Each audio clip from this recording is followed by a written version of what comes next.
Привет! Ваши друзья пригласили вас на свадьбу. И вам надо выйти и сказать поздравления молодоженам на кыргызском языке.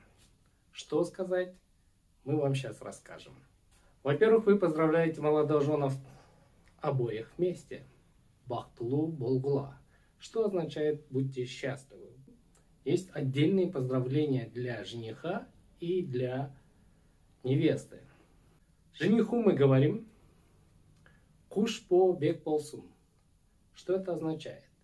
Что ты крепко держал шнуры, путы, птицы счастья, которые ты посадил себе на руку. Или там свой дом. Okay. Там есть отдельное поздравление для невесты.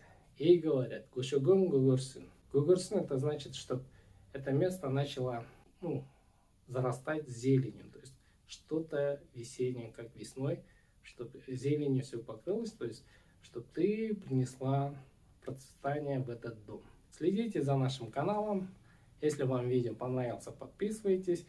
Мы будем вам рассказывать, объяснять тонкости различных фразеологизмов, пожеланий, поздравлений, там, как выразить там соболезнования, все такое. Такие вещи на кыргызском языке. До следующей встречи.